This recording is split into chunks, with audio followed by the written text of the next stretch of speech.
আসসালামু আলাইকুম। আজকে সামুদ্রিক বেলে মাছ বেগুন দিয়ে রান্না করব। রান্না করছি এখন যে রান্না করার পরে তরকারিটা বেশ লাগে। বেগুন দিয়ে সামুদ্রিক বেলে মাছের তরকারি খেতে অনেক স্বাদ হয়। এখন সেই রেসিপিটা শেয়ার করার চেষ্টা করছি। প্রথমে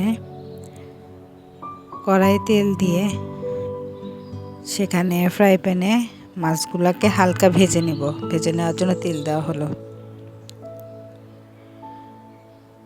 তেলটা গরম করতেছিলাম। তেলটা একটু গরম হয়ে এলে মাছগুলো ছেড়ে দেব। ছেড়ে দিয়ে একদম কড়া ভাজা না, হালকা ভাজা করে নেব। এবং এই তরকারিটা এত স্বাদ লাগে, গরম গরম ভাতের সাথে অনেক স্বাদ লাগে এই বেলে মাছের তরকারিটা। আমার রেসিপিগুলো যদি আপনাদের ভালো লাগে, আশা করি রান্না করে খাওয়ার চেষ্টা করবেন।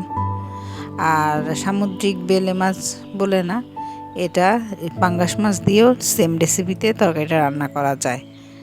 আবার অন্য যে কোনো মাছ দিয়েও রান্না করা যায়। বেগুনের আসল কথা হলো বেগুনের তরকারি, এটা বেগুনের মাছের ঝোল।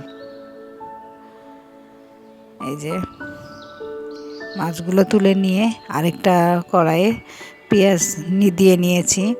পেঁয়াজটা একটু হালকা ভাজা ভাজা করে নিব।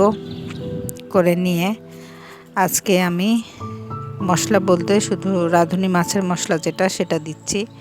আপনারা এমনি হলুদ, মরিচের গুঁড়া, আর এটা নিয়েছিলাম হলো কাঁচামরিচ আর রসুন দিয়ে বেটে নিয়েছিলাম। ওই মাছ বাটাটা একটু পানি দিয়ে দিলাম মাছ কষানোর জন্য। যেটা বলছিলাম, আপনারা হলুদ, জিরার গুঁড়া, মরিচের গুঁড়া ইউজ করেও আর একটু রসুন বাটা, লবণ ইউজ করে তরকারিটা রান্না করা যায়। এই যে এখন পানি দিলাম, একটু লবণ দিয়ে দিলাম পরিমাণ মতো। লবণটা প্রত্যেকবারই যা বলি, এটা যার যার মুখে স্বাদের উপর ডিপেন্ড করে। বেগুনগুলো কেটে ধুয়ে নিয়েছিলাম, বেগুনগুলো ছেড়ে দিলাম। ছেড়ে একটু নাড়াচাড়া করছি।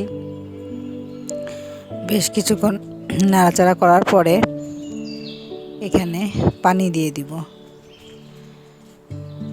পানিটা দিয়ে এবং কিছুক্ষণ পরে মাছগুলাও দিয়ে দিব। বেগুন যেহেতু খুব নরম তরকারি, সেজন্য এর সাথে মাছ দিয়ে দেওয়া যাবে। যদি এটা ফুলকপি বা আলুর তরকারি হতো, তাহলে আগে তরকারিগুলো সিদ্ধ করে নেওয়ার প্রয়োজন ছিল, সবজিগুলো। আর বেগুন যেহেতু অতটা সিদ্ধ করার প্রয়োজন পড়ে না, সেজন্য মাছ আর বেগুন একসাথে দিয়ে দিলাম। পরিমাণ মতো পানি দিয়ে ঢেকে দিলাম।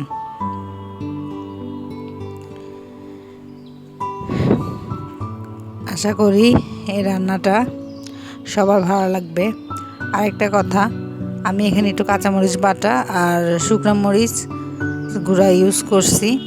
আপনারা যে কোনো শুকনো মরিচ বা কাঁচামরিচ যে কোনোটা দিতে পারেন। আর আমার কাছে যেহেতু ধনিয়া পাতা ছিল না, সেজন্য আমি কাঁচা ধনিয়া পাতাটা দিই নাই। এটাতে ধনিয়ার গুঁড়া ইউজ করা হয়েছে। রান্নার শেষে একটু ধনিয়া পাতা কেটে যদি দিতে পারেন, তাহলে তরকারিটা আরও স্বাদ হয়। আজকে শরীরটা তেমন একটা ভালো না, কথা বলতে কষ্ট হচ্ছে। তারপরে চিন্তা করলাম রান্না যখন করছি, তাহলে রান্নাটা শেয়ার করি। এই তরকারিটা হয়ে গেছে, চুলাটা এবার বন্ধ করে দেব। সবাই ভালো থাকবেন, সুস্থ থাকবেন। আল্লাহ হাফেজ।